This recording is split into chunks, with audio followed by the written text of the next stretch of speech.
Okay, I am sitting here this morning after having my coffee. Today is Thursday, September 25th, and we will be having a relatively mild day today here in Sacramento with regard to the weather. So it's going to be really nice to go and get out and do some things today. But I have been writing down a list of questions that I will pose during the conversation that I will have when going out on a first date. Yes, I will be dating. I will not let my recent breakup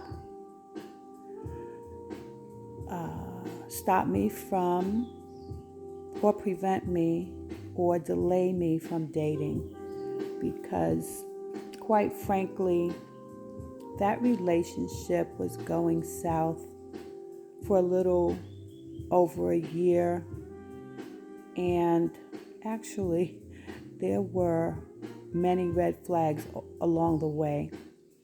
I won't get into those because it really doesn't matter at this point. The relationship just kept going south.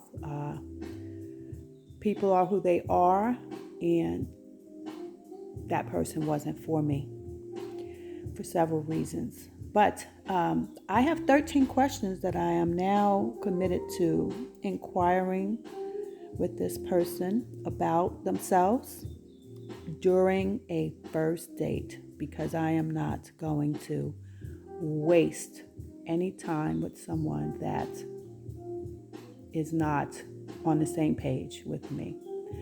So, the first thing is this person would have to exhibit behaviors that align with being a gentleman. At this age, if a man hasn't developed the skill of poise and how he handles a woman, then it's never going to happen, right? It's not going to happen by osmosis. So there are questions that I will ask, and I think the first question that I will ask this person would be what their interest is in me, like what attracted them to me, and then I'll follow that up with what qualities do they typically look for in a woman. I will also ask them, in the next 1 to 3 years, where do you see yourself? What do you see yourself doing? What situation do you see yourself in? I'd also like to ask them about their upbringing, their family, in particular their childhood, what their childhood was like, how their parents were, what they did for extracurricular activity, if they have siblings and extended family, and what those relationships are like. In particular, I want to know if they have positive feelings, toward their parents, and if their parents are still alive, what their relationship is like with them as an adult. I'd also like to know if they still have minor children at home.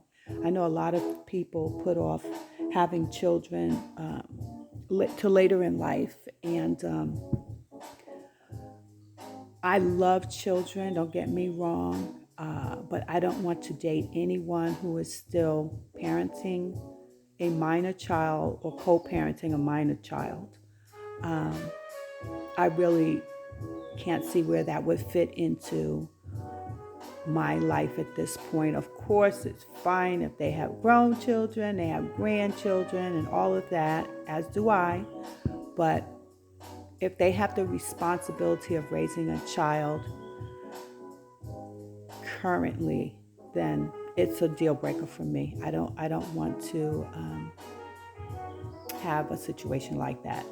I want to be able to be spontaneous. I want him to have the flexibility in his life to pour into the relationship. So that begs the other question: what is your intention for me? Or what is your intention for your next relationship? Is it going to be a priority? And if it's not going to be a priority, then it's a deal breaker for me, because at this point I am looking for companionship. At this age, if we are not looking for companionship and friendship with a partner, a monogamous partner, then I'm not interested. I think, at this stage in our lives, to continually date this person, that person, one after the other, that's not anything that I desire for myself. So that would be a deal breaker. Of course, he would have to be financially secure. I am financially secure and on the precipice of retiring.